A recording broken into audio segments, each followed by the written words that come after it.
Hello everybody, Domestic Fox here, bringing you another knife review, and today we'll be reviewing this guy. This is the Gerber Pocket Square, because it's like a square. I'm going to be talking about this knife, and then I'm going to show you some of the specs and other cool aspects about this knife. Now, unfortunately, this knife is discontinued, so this review might be a little bit pointless, but let's just do it anyway, because why not? So this guy has a 7CR 17 MOV blade steel, which is steel. That's what that is. Nothing special, nothing spectacular. It'll cut though. It's got FRN handle scales, which are cheap scales, but these feel nice and durable. And there is a version of this which is also discontinued that has aluminum scales, but that one's discontinued, so pointless. But I thought I'll let you know. This guy has a drop point blade with a flat grind. It also has what looks like, to me, it says satin on the specs on Blade HQ, but this looks more like bead blasted to me. Doesn't really look satin. You be the judge of that. And the price on this guy, I'm not really going to tell you the price of everywhere you can buy it because this knife is discontinued, so this will just be really pointless. So I'm just going to give you kind of an idea on what Gerber is selling their knives for. It's $23.99 on Blade HQ, but the MSRP is $31. And in my professional opinion, because you can trust me, I'm a knife fox, and as you can see, I'm a professional. $31 is no. I won't pay $31. $23 is fine. You're not getting anything super special, but $23 won't break the bank, and you can get a knife that you could just, beat up if you're allowed to buy this knife. Like I said, it's discontinued. So if you could find one, then there you go. This review will be effective, but you can't buy it anymore, so review's kind of pointless. But I hope you are enjoying this review. This knife also has a reversible pocket clip, which you can put onto the other side, but it will require a full disassembly to reverse this pocket clip. Maybe not a full one, but you will have to take off the handle scales and reverse the pocket clip and then reassemble the handle scales, which is a bit inconvenient if you're trying to reverse it, but I guess for one time, because how often are you going to reverse it? Not really that big of a deal. You do have 4 body screws on each side, so that mounts up to 8 screws, and then the pivot is on the inside. So between the scales, you'll find the pivot.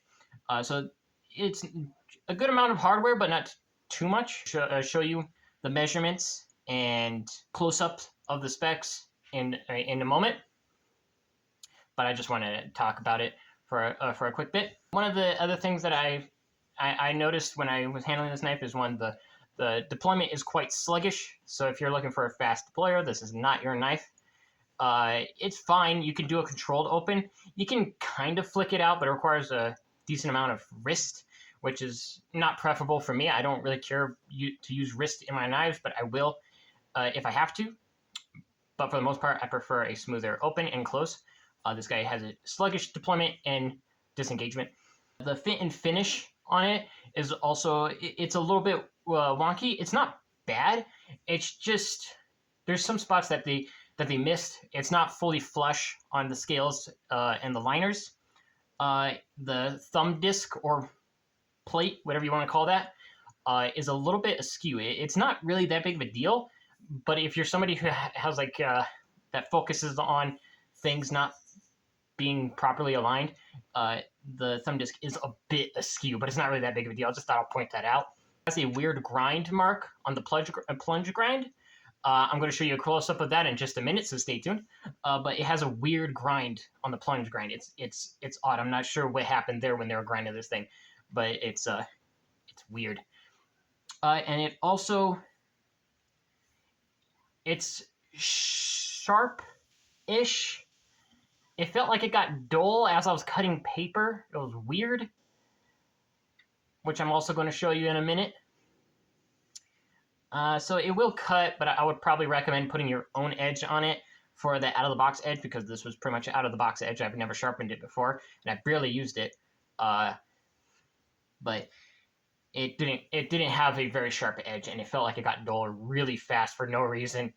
It had sloppy cuts, if that makes any sense.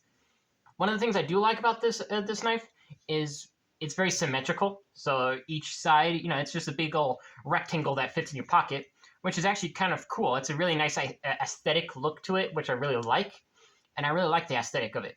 But it will feel pretty square in your hand, so it'll probably be uncomfortable if you're going to use this knife for a very long time. The pocket clip does not create any hot spots like I noticed with a lot of knives.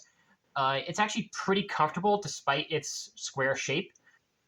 It'll probably fatigue your hand pretty quick if you're using this for a long time. But I do like its symmetrical look and the fact that it's just a big old rectangle in your pocket. I think it gives kind of like a nice charm to it. I wish someone would make another knife kind of like this, but maybe a little bit more flush on the scales and everything else. Because one of the things I do like is that the thumb disc it's flush with the rest of the knife. So the thumb disc sits flush into the scales and the liner, but the screw on top kind of peeks out a little bit. It doesn't. It looks like it's askew. On one side, the screw is sticking out a little bit, and then it's flush on the other side.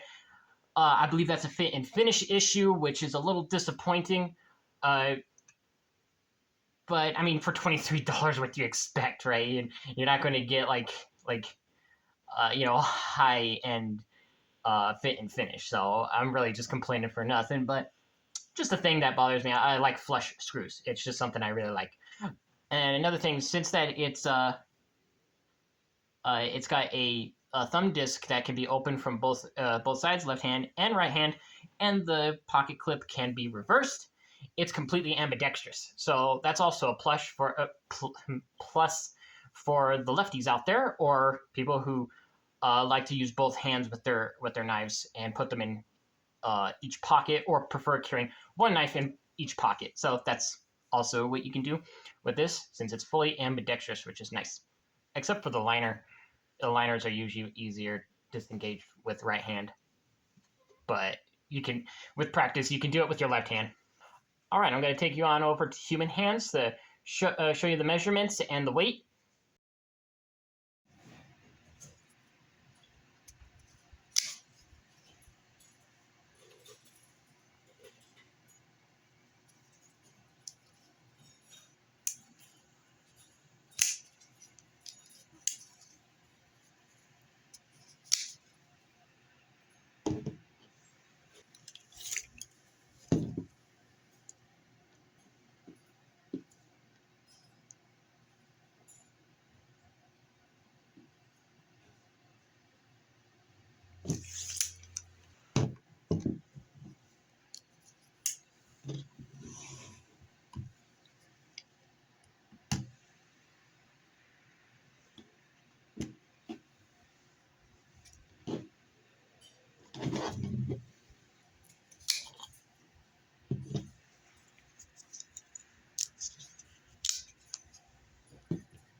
Welcome back. All right, so as you can see, you know, when I showed you in the close-up, you can see the weird grind and some of the fit and finish issues, but for $23, it's not really that bad. That's actually a decent thing. You can get definitely better knives for around $23, but if you like the aesthetic of this knife, then I do recommend if you can get one, because it's discontinued. Did I say that enough? Discontinued. If you can find one, I do recommend trying it out. It is a fun novelty knife. It's just a squared handled knife that's like a big old rectangle in your pocket. Ooh, and I also forgot to mention, this knife is very thick. It's actually not as high as the bug out. The bug out rides a little higher when it's in the closed position, but this knife is much thicker in width. So the handle scales it's got thick liners and pretty thick scales. So it's a thick boy, but it's actually pretty short too. So thick knife, it's about the thickness of a bug out and a half. So, you know, keep that in mind. If you don't like knives that are really thick in the handle, then this knife is definitely not going to be for you. But for me, I actually do enjoy it. I actually like it. I like its aesthetic. I like the look of it, and it's just fun to have. So I do recommend, if you do like it, you can have it. But if you're like a hardcore knife collector that really collects only the finest of cutlery, I do not recommend this knife. It's probably going to disappoint you. If you're looking for something that's really, it has like really good steel and fit finish and scales and stuff like that, nah, this is not what you're looking for. And this is also an old knife from Gerber. Gerber has their issues with some of their knives and their fit and finish issues. I've yet to find a Gerber knife that has blown me away. One of the knives, oh, I forgot the name of it. It's one of their newest knives. It's around $100. It's got S35VN steel, and it has an axis lock. I think they call it the pivot lock, I think, for Gerber. It's got something like that. It's black. It's really a nice EDC knife. For $100, it's like you can't really go wrong with S35VN. So I was actually pleasantly surprised with Gerber's knife on that one. The lock can be a little bit sticky, so I'm still not super impressed by Gerber. They need to step up their game if they're going to want to, you know, stand out of the crowd, because there's a lot of good budget knives and mid-range knives that Gerber's kind of just fallen behind of what I've seen. I still think that Gerber is getting better. Their knives are definitely getting better. But that's just what I think. Comment in below what you think. Do you like Gerber? Do you dislike Gerber? What's your favorite kind of symmetrical looking knife? Just let me know. And also, I hope you enjoyed the first review of me in costume. I appreciate everybody who gave me positive comments on my update video. I really appreciate that. I really hope you enjoy these videos like this. I think it makes me stand out a little bit more. And I do have more interesting subjects that I'm going to cover in the future, because I know this is not going to be like, you know, the greatest thing on YouTube. It's going to like skyrocket my channel. I just want to stick out a little bit more. So I think that this will make me stick out. But I do have some interesting video subjects that I would love to show everybody. And I hope that you stick with me until I make those. It requires time and money, and I'm 100% self-funded. I work my butt off to afford what you see on these videos. So it just takes a lot of time for me to get these projects done, because I don't have much free time, and I, you know, can't spend all my money. But I do appreciate you watching a lot. Thank you so much. Well, let me know if you have any other suggestions for future video topics that you'll love for me to cover. Any thoughts at all, any ideas that you have that you'd like to see, or knives that you'll like to see me review, and I might someday get around to reviewing them for you. Well, having said that, I thank you so much for watching. I hope you like this video. If you like more knife and EDC related content, check out my other videos, and remember to subscribe, because I post every Saturday, every other Sunday, and there'll be more knives and more videos in the future. Thank you so much for watching, and have a fantastic day. Bye!